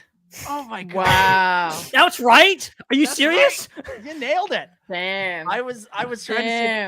I was debating Literally if I the could- only line that could come to mind. Yeah, because it's right. Apparently, I was trying to see if I could do a Bill Burr impression. I couldn't see myself doing it. All right, final question. He's stubborn. Not him, you. I want to see if he'll listen to you. That would be a first. I like firsts. Good or bad, they're always memorable. Ben Hart, ladies and gentlemen. 8 out of 9. 8 out of 9 on the Mandalorian Man. season 1 and Let's season go. 2 quiz. There's only one thing left to do for the first time in 2024. Ben Hart, the Star Wars guy. Yes. Ben Hart, the Star Wars guy. Star Wars rules. This is momentous. This is exciting. Why, hello there, Ben. Ben Hart, the Star Wars guy. He is the founder of the Star Wars Underworld, Mr. Ben Hart. How's it going, everybody? I really thought I was going to get you with those Mandalorian ones. I would have only gotten half of them. I only knew half of one of those lines. Yeah, half of one line. Yeah. I knew the do the magic hand thing, but I forgot. I wouldn't have said the come on, baby. Come on, one baby, do part the magic first. I hand forgot thing, yeah. about that. Oh Other than man. that, I did not know any of those other ones. Yeah. Ben Hart. Easy. we- No big deal. Twice no big the deal. Star Wars guy. Do we even bother doing the trivia showdown next year? Okay, Or so this next Like, year you have to give him the Ewoks cartoon. we'll do the Ewok. Yes. Or do something non-canon. Yes. Okay, I'm gonna go watch. I'm gonna binge the Ewoks cartoon. See y'all later. We'll do like finish the line, but it'll be from like the Thrawn trilogy, so it'll be like from the novels or something.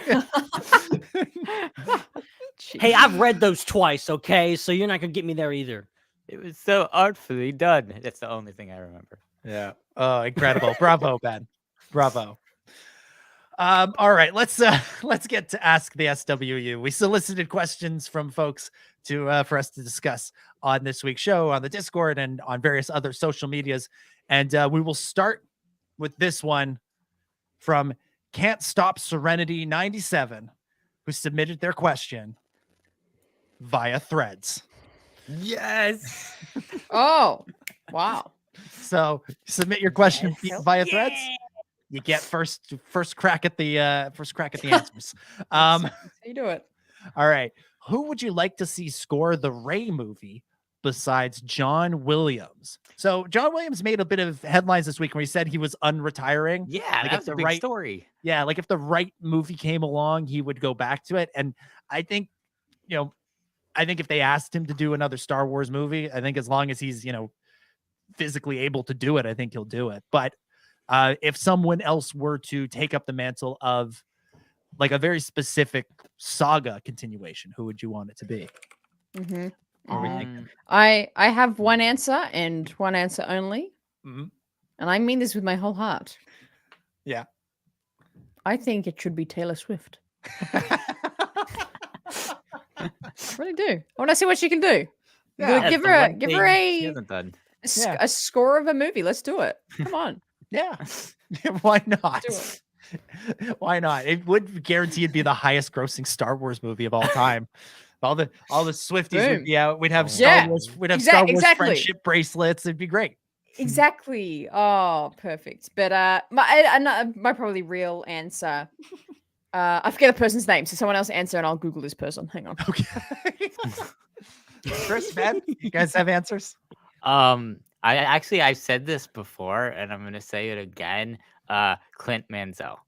Clint Mansell. What has Clint worked on? Requiem for a Dream is the most famous one. Okay. Where he composed the song Lux Eterna, which is pretty famous film score song. Okay. While Ben is answering, I'm gonna look up what else he's done. The section, aka somebody else answer while I Google. He works a lot with Aronofsky, but I don't want to say the wrong one. So yeah, he did The Fountain and Black Swan with Natalie Portman, and Pi, which was a really old movie. So also done. He's already written Padme's new theme. Yes. Yeah. Okay. Yes. Also did Moon as well, which came out in 2009. All right. Ben, what's your answer? Yeah, I mean, I was thinking I have to go with genuinely probably my second favorite composer ever behind John Williams, Alan Silvestri, who's someone who, like, it's kind of weird that he hasn't done a Star Wars movie. He's kind of done everything else. He's done Marvel and everything like that. Weird that he hasn't done a Star Wars movie yet. So that would be amazing. Yeah. That'd be good. Hannah, have you got your answer? Yes, I got my person again. Yeah. 100% Natalie Holt. I think she did very well in the Kenobi series. Yeah. I think she did something else Marvel as well. But I think she did very good in those in the themes, like iconic themes. Loki, there you go. But yeah, Natalie Holt. I'll probably say her. She also once threw eggs at Simon Cowell on live television, so I'd go with that. That's fun. Forgot about that whole thing. That's so fun. Yeah. For me, I'm going with Murray Gold. Murray Gold, who has many years of Doctor Who and is back doing Doctor Who and has written what is, for my money, the best non-Star Wars piece of TV or film score, which is Onwards or I Am the Doctor. That is pretty good. That's what I've heard. That. Yeah, a couple from the chat. Skywalker's Academy says Kevin Kiner.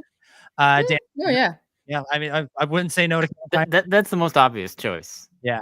Dan Grievous drops Hans Zimmer in there. Ramin Djawadi did Game of Thrones, and I believe is also doing House of the Dragon, which is pretty good. And also we'll shout out Chosen Nightwolf, who's turning 53 tomorrow. Happy birthday! Oh, happy Chosen birthday! Happy birthday, George. All right. Joel dropping Segan Akinola, who did a few seasons of Doctor Who as well. Drop that in the chat as a potential. Also did some very good work. All right. Let's keep going. Next question comes from Vlad Sander on the Discord. Question for Ben. It's like this is a trivia question. I know the answer to this. Yeah. What was the name and Look at background? Walk to me on the street going like, what's the name of this thing? Yeah. What was the name and background of the Tusken Jedi who would eventually become Darth Krayt in the Legends canon? Okay, so I feel like this is a trick question. Well, it's tough 'cause I'm just going to take a stab at this. Which one of the two ones is it? That's what I'm saying. There's two of them, and I There's think two. Which one? I think it's The second one, right? Can I just I think say I know it's this? a Sherrod Head. Yeah, you're right. Yeah, it's not Sherrod Head. It's a Sherrod Head. There you go. I have that comic book. It's one of my favorite comic books. It's really interesting. Mm-hmm. I've all right. Never read the comic books, but I've studied the visual dictionaries. Okay. Somehow still knows this. All right. Vlad also has this. They say, question for all. Who is your favorite character from the original expanded universe series, the Legends canon? And who do you think will eventually make their way to canon, not counting Thrawn? Well, I mean, my favorite one already has gone to canon, which is Quinlan Voss. I mean, that's definitely obvious. But while y'all think of your answers, maybe I'll think of someone who has not made it to canon. Yeah. Ben, do you have an answer? I see. I'm having trouble because I'm like, okay, what's a character that has not made it into canon yet? Because there's so many have, and you know what? I'll say it. I'll say Kyle Katarn. I think he would fit quite well in canon. Yeah. Hannah, what about you? Well, I mean, a more recent non-canon character, I think, but it's almost impossible to have them in any point of the story right now. But Starkiller, just that character. Sam Witwer, live action. Yeah, Sam Witwer in there. OG Galen. Yeah. Chris. So I think I mean I have to go with Mara Jade for non-canon characters. I mean I've been lobbying for this for forever, so I have to say that. It's so obvious I didn't even go first to thinking of it. I'm gonna go Darth Darth Bane's apprentice. I'll go with her. Especially if we're gonna do I guess Acolyte's too late for that character, but if we're gonna start delving into Sith Lordy type thing, is in the new canon, not canon-ish canon. I don't know what canon level that is. Is she number 2 in the first 2? Yes. Yeah, that makes sense. Yes. It wasn't like he said to his master, it's just gonna be us 2 now. That's the rule. I'm not gonna pick anybody else. No. All right.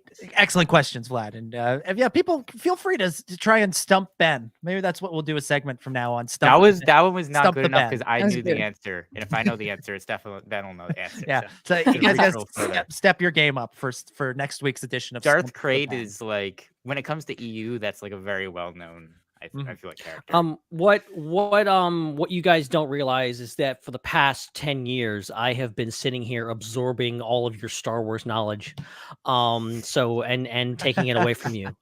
So that's why I know everything and you know nothing. That's right. Sucking it all out of our brain. I thought so. All right. Hannah has no memory of The Empire Strikes Back anymore. Ben. Yeah, you've just sucked it out of my brain. Watch it again. Gone. All right, watching it for the first time though. That'll be really fun. Be fun. This next one is from Martin Eagleson. Martin Eagleson asks, "What is something Star Wars?" His father. Sorry. Martin's question is, what is something Star Wars related you hope to see in the coming year? That's a broad question. Like what TV show we're excited for, or just anything Star Wars? Anything Star Warsy that you're excited for in 2024. Something you'd like to see happen. The word hope is okay, so it means something that's not going to happen, but we want to happen. Is that? I think it's something that could happen, or something that something not it's not. confirmed. Yeah, it's not. Yeah, like the Acolyte is coming out this year. So let's take the Acolyte and Skeleton Crew off the board. So those are things that we know are happening. So that's sort of thing. So something that could happen, something might happen, or something impossible that you would just like to happen. I'm gonna aim really, really low and ask for a not even appearance, just a mention of Padme Amidala. Just a mention. in anything. Yeah, there's anything. A weird lack of Padme Amidala in canon right now. Weird lack. All right, that's a good one. A good point. That's a good one, Ben. Hannah, what have you got? I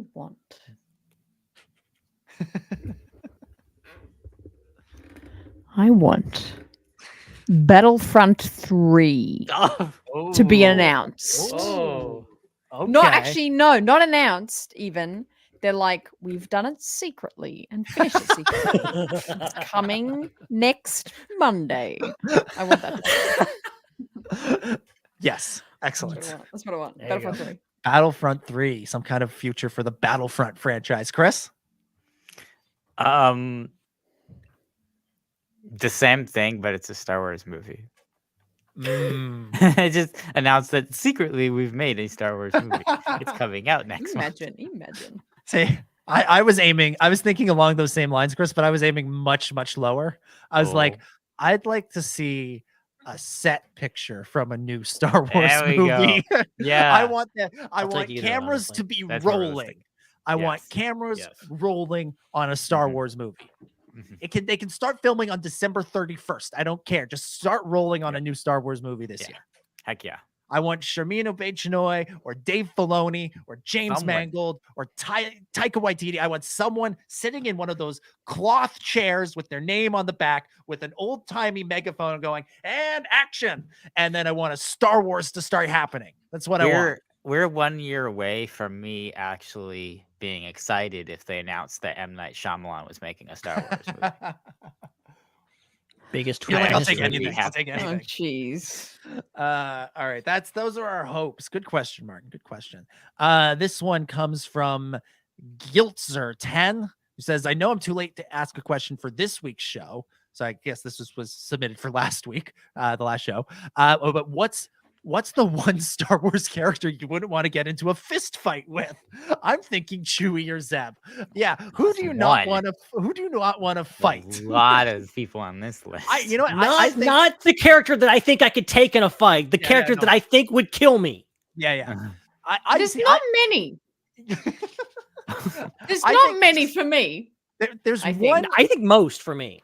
There's one that we know definitively would be bad to fight and have it get into a fist fight with, and that's General Grievous, because we saw Obi-Wan try and do this, and he like kicks him in the leg, and he's like, ah, and then Grievous goes to punch him, and Obi-Wan ducks, but he makes a dent in the ship. So I feel like Obi-Wan, feel like Grievous has got to be the one you don't want to fist fight. In a similar vein, I was going to say Pong Krell. Yeah, he just maul you. Like, yeah. Too many hands. Too many arms. A lot of fists that could. Could get you. Yeah. I feel like Pong Krell is officially the most hated Star Wars character. I was seeing some memes this week, and he endures. I'll go along similar lines with Grievous in the chat saying Grievous. Like I was thinking like any type of battle droid, anything made out of metal would not work. A super battle droid. Super, I think super would be the worst because they got those really big fists. Like, no, that would pack a big punch. Ben?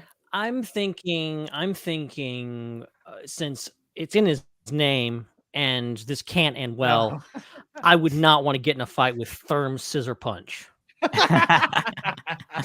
Oh my god! Well, you don't want to fight a giant lobster? Come on.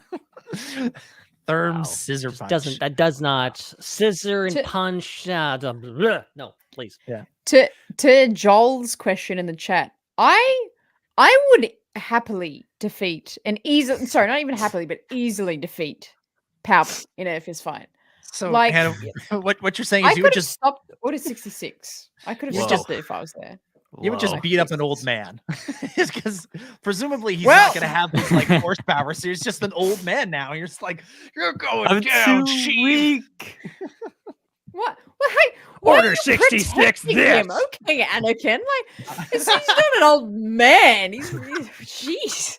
He's a bit more than that to the galaxy. He's too powerful to be kept alive. Okay, yeah, jeez, Anakin. Thanks, mate. Hey, mustache child.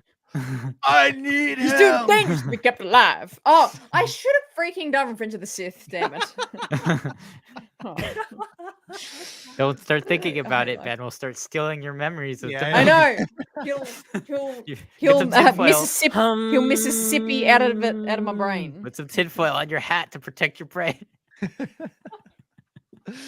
Aluminum foil. Aluminium foil. all right, great question. Millennium foil. Giltzer 10. The Excellent. aluminum falcon. Bunch of teenagers. Yeah, that's the old man you want to beat up. He doesn't even know what the Millennium Falcon is called. He's confused. You've called Papa Palpatine.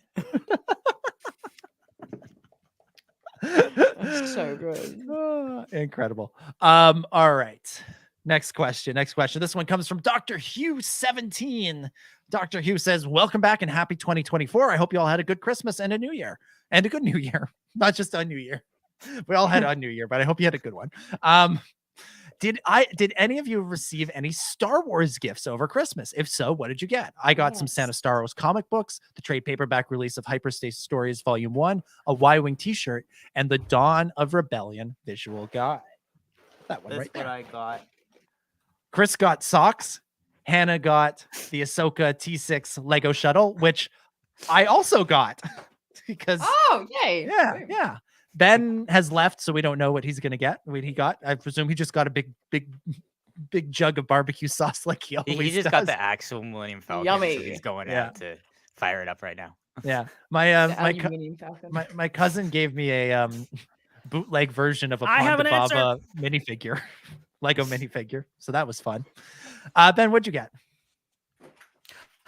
So actually, I need to actually show pictures of this to properly accentuate how amazing this gift is. I got a lot. I also got the T6 shuttle for the record. I love it all around. Why are we the same Yeah, people? it's great. Yeah, really. It's almost like the don't people on the show share common interests, and we're like, hey, we like similar things. That's why we do a podcast together. Now we're all like, we want the same crap. I did get the lead character of the Ahsoka show. Sabine Black Berries. Nice. Nice. There you go. All right, I got that to be in the background, and then I forgot. Then you forgot you're on a visual green screen thing going on. Ben, you said you need to show pictures. Do you have those pictures? Well, I'll try to pull up the pictures while I'm talking. So This also was a basically, Christmas present. to I set this forgot. up is my Thanks, mom. Chris. Thanks. Oh, I forgot. I was trying to buy Ben. Keep going, Ben. Keep going, Ben. So You got this. my mom Come on, man. has been. I'm trying. So my mother. I love the delay, don't you? It's just great. It's just so I great. love the delay. That Mum, was okay. most Mum obvious. Hart, the Star Yeah. Wars mum. It's Yes. just Mama the Hart. best. Yeah. Yes. Yeah. She has been doing a lot of quilting lately. Okay. Got into it quite a bit the past few months. And I got wind that she was making something specifically for me for Christmas. I didn't know what, but come Christmas morning, I figured it out what it was. And it was a Star Wars quilt, specifically a Mandalorian quilt, which is not too weird. It's not super like obviously amazing, but also like we're a big Mandalorian supporting house here. We all love Mandalorian. We love Grogu. We love all this. But the thing that makes this special is that when you look closely at this thing, it's not Din Djarin on the thing. It's not that. It is a Cobb Vanth quilt.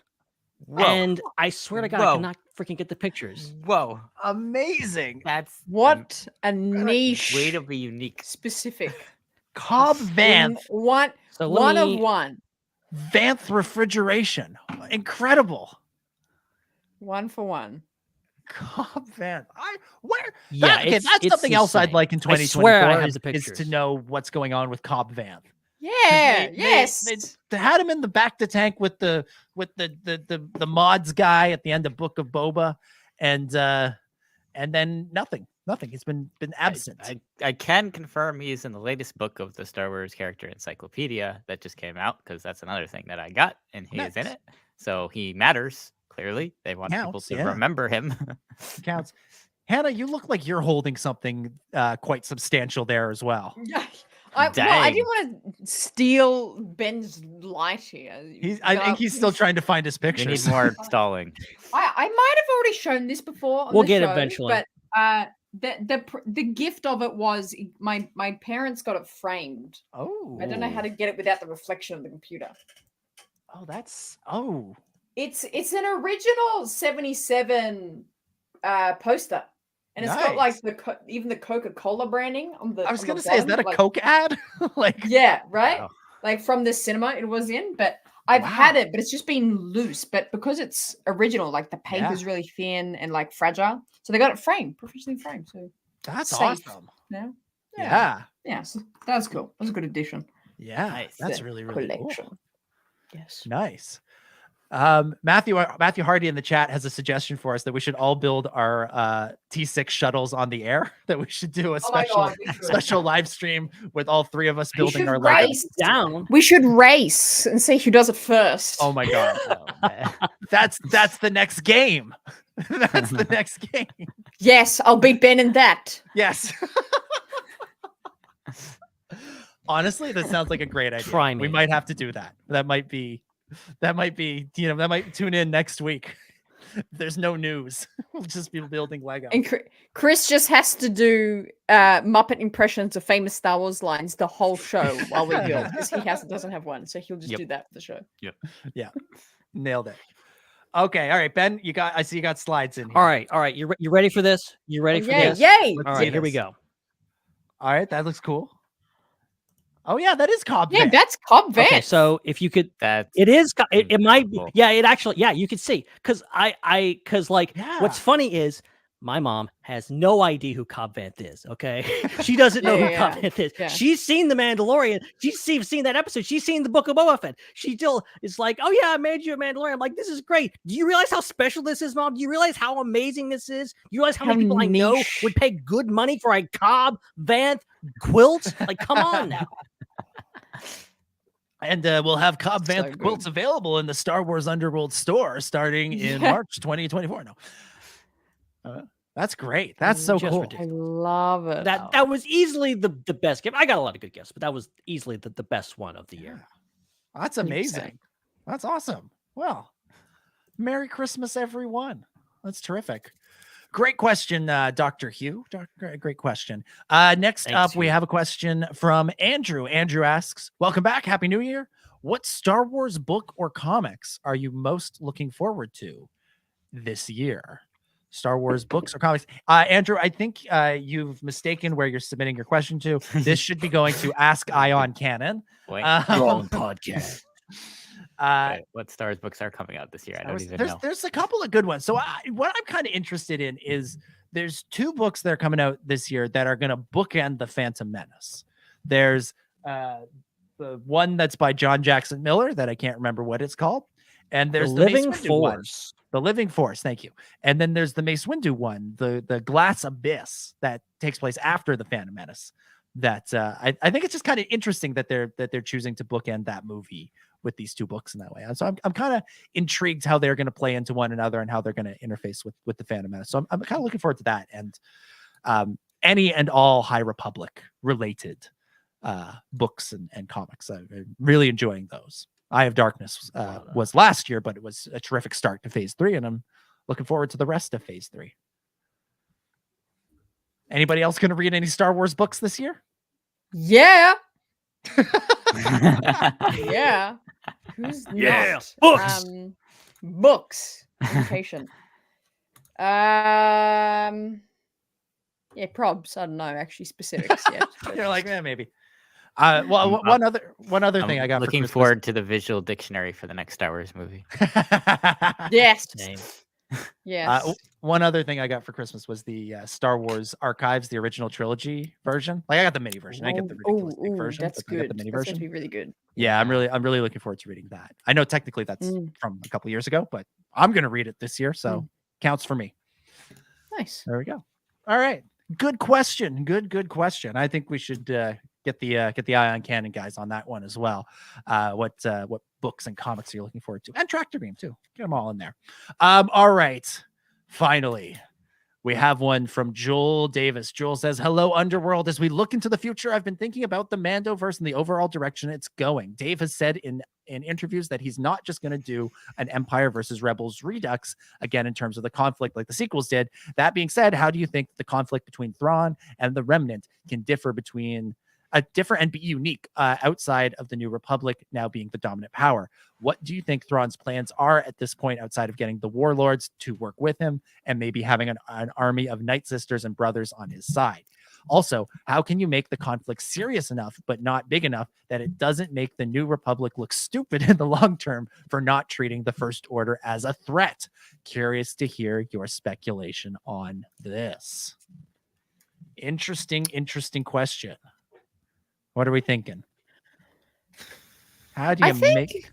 Go ahead. I can kind of see if that, if we really commit to the storyline of Dathomir, the Night Sisters, I can see maybe a full focus on that planet, maybe just that system even, and having a really kind of hotspot focus on that planet, and maybe between that and Peridia.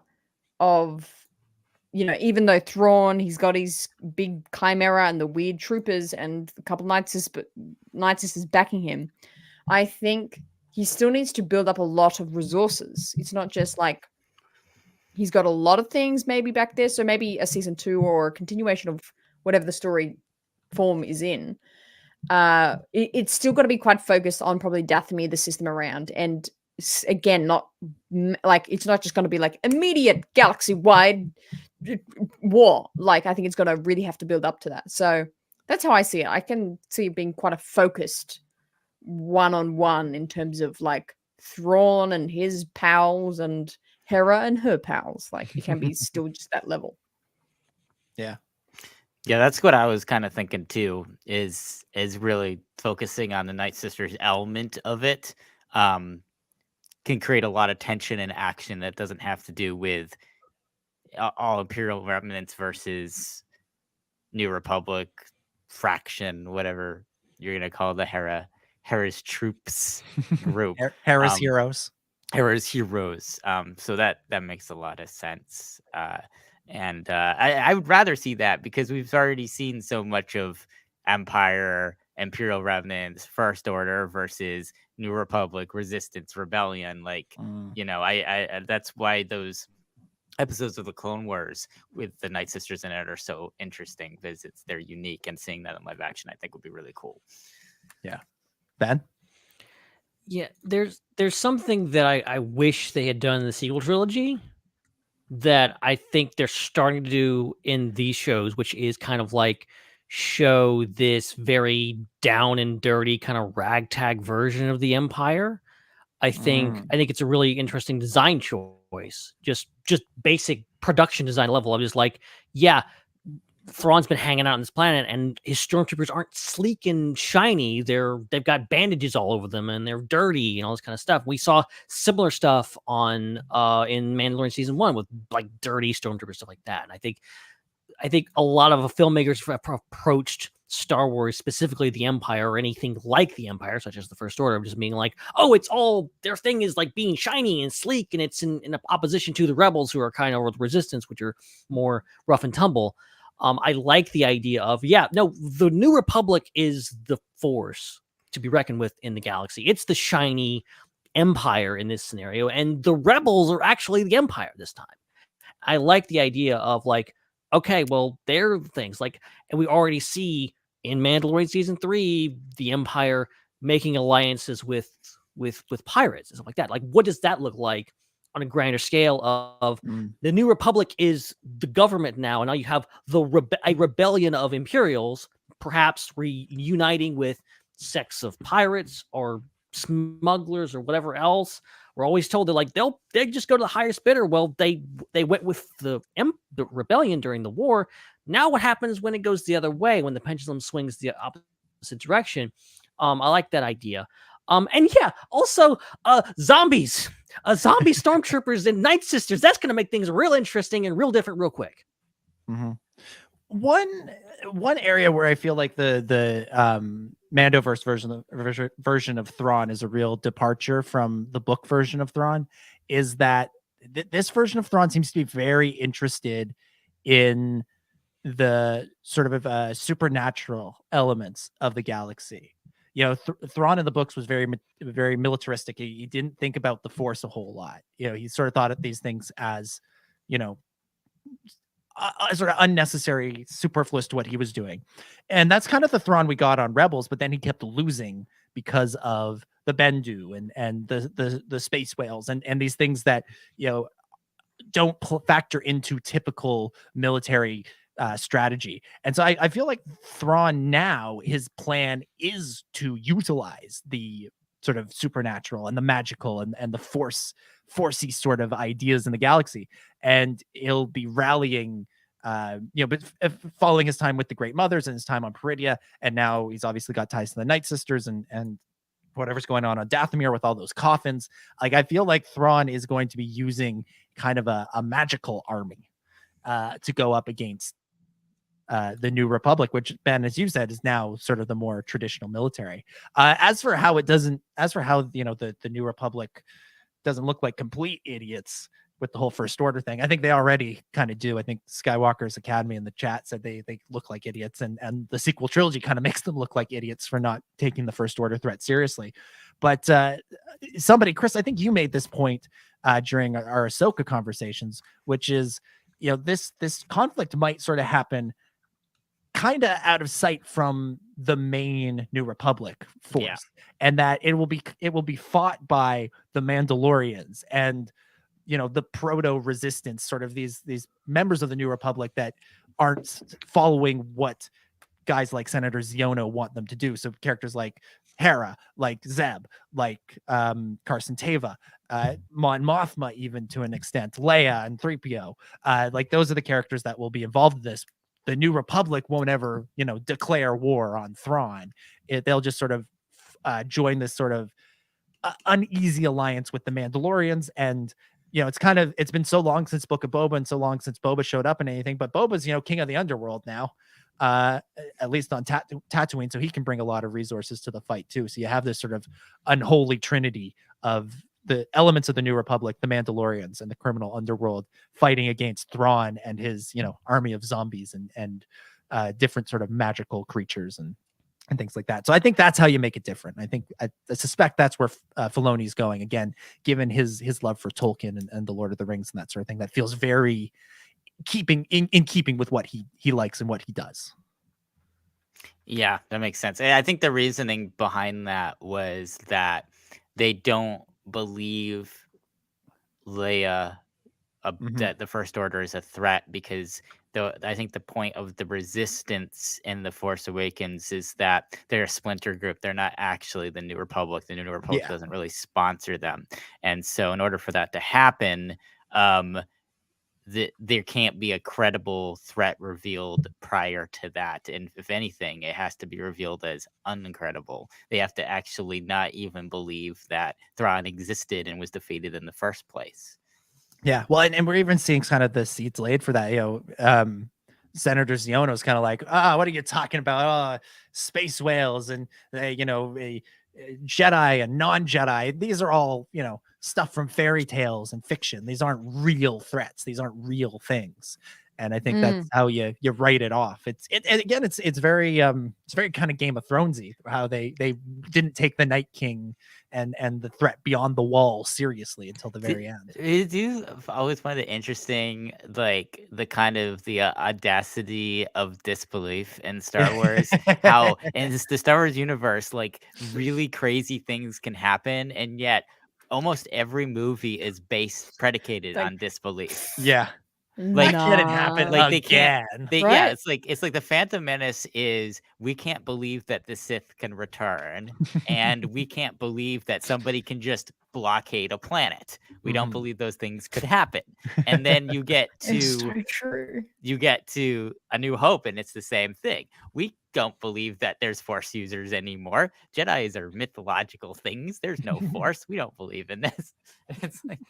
It's really weird that. It's just Yeah. it's just No a one really believes good anything. thing that we live in a world. This is not fiction. In the real world, stuff happens, and it can happen just in front of millions of people, and we can see it, and we can have footage of it, and people can just still deny it. Oh wait, sorry. Yeah, I was gonna say, Ben, I have bad news for you. Oh, man. bad news Oh, for you. man. Oh man, what a time! What a time! Well, that's what we got. That's what we got for questions for this week for Ask the SWU.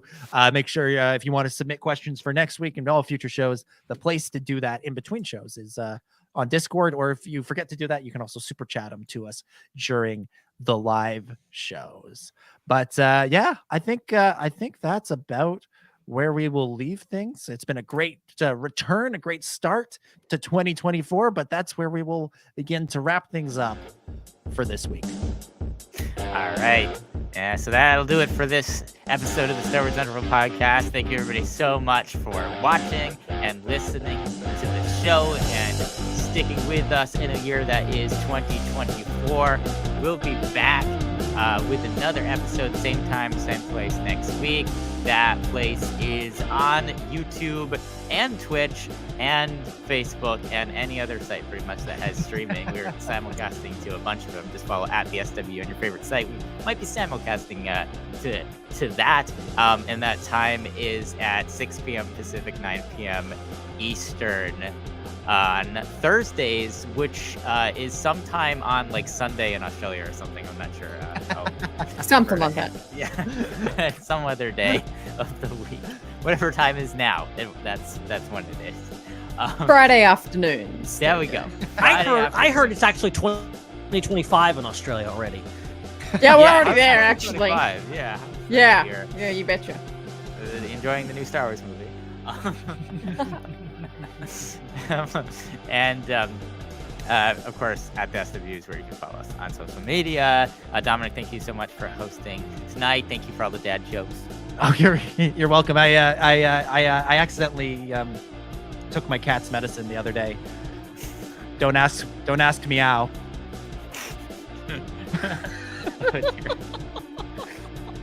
I don't even have a cat. Hannah is just staring me down. I was gonna say, I don't remember you talking about your cat before. Really? There's a lot of things wrong with that. There's a lot of, I don't know which one to pick. Don't ask meow. If I just keep saying it, it'll be funny. But yeah, great show. Lots of fun to talk about Star Wars again here. And yeah, make sure you subscribe to Hot Off the Press, DominicGJones.substack.com. Go read my top 5 Star Wars stories from 2023. Tell me if you agree. Tell me if you disagree. Tell me what yours are. That'd be fun. And also, I was on Eye on Canon this past week, so check that out. We talked about the Eye of Darkness. You can find that on this very channel. So yeah, it's a great show, and can't wait to do all this again in 7 days' time. I'll have all new jokes for next week. Oh, goody! Good. So excited. Right. So excited. I might be away next week. Unrelated. Oh my god. At DominicJ25 is where you can follow Dominic on social media. Every new follower will be DM'd a dad joke. Fed, thank you so much for hosting as well. Oh, this was a pleasure as always, and yeah, come at me, bro, with your Star Wars trivia and all this kind of stuff. And I will continue to just drain your brains. This because I finally revealed my secret. So it's easy now. We're gonna have to start getting into trivia about the glove of Darth Vader or something, like something really out there. What about Turkish Star Wars? Maybe. Do you know? Ben? I mean, you keep going. Eventually, you'll find something. To make me go. Japanese Star Wars commercials that were banned in America. See, here's the thing about all these trivia contests. They always are like in-universe trivia. I want to take Ben on in a behind-the-scenes trivia showdown. Ooh, that'd be good. I like that. Let's do that. That's where I think I could take you. The behind the scenes facts. The other thing I've been studying literally since I don't know. read, I don't like, know. come on about that. I mean, that's tough. Because it's like, I'm the one, I always try to like Google like 100 and, Star Wars behind the scenes facts. And it's like, I only find like one I don't know usually. And I'm really annoyed because I'm like, I just wasted like an hour reading this. Trying to hunt for the one thing I hadn't heard before. Oh man, and that thing might not even be true. Possibly at this point. It was some robot that wrote it now, so it's like hallucinating. Ben, Skywalker's Academy has a finish the line for you. Are we blind? Deploy the garrison! Move! He's too good. He's too good. Wow. Okay. Come on, right. that's easy. Lowballing me. Come on. I thought Deploy the Garrison was first. I was wrong. All right. You can follow Ben on social media at Ben Hart with no E, where you can just tweet him the beginning of Star Wars lines. We'll tweet back the end of that.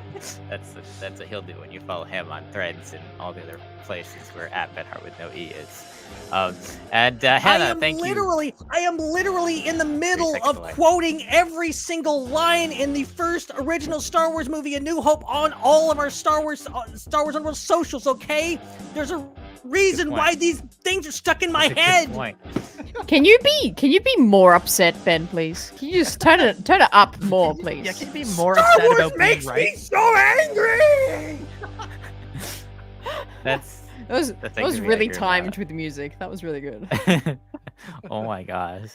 1, 2, 3. And Hannah, thank you so much for hosting tonight and being on apparently your last episode of the Star Wars Underworld Yes, podcast. this is it. I'm gone from now. Oh, Lord. Oh, no, it's a good time. Good to be back. Very intrigued to see how the year plays out from here. Like what we said, there's a lot of things happening and not happening this year. I'm very excited to be a part of it all and discuss it all. Good stuff. Let's go. Go team. Hoorah. Nailed the outro. And of course, you can follow Hannah on social media at the Raeside. RAE side is how that's spelled, at the Raeside. Especially check out that on YouTube for lots of great content, like Hannah preparing for the great Lego-a-thon battle. Training for years. I'll go into training. Yeah. Check it out. And you can follow me at Seek3PO on Threads. I hope that's my username on Threads. I don't even know, but I think it is. Of course, make sure that you check out the Star Wars Underworld Discord.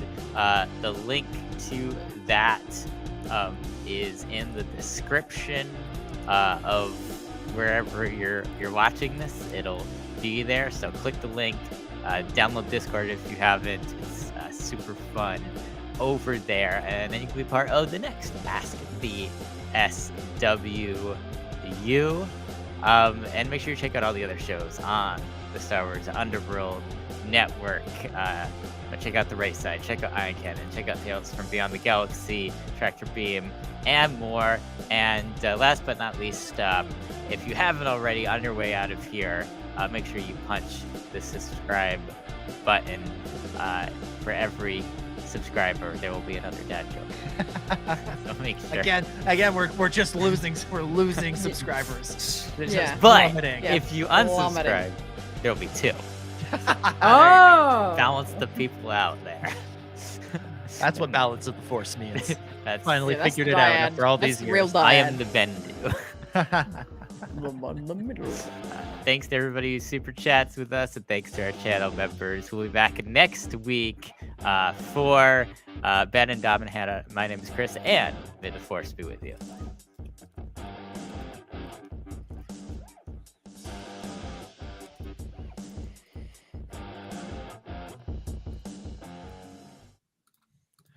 It's a wrap.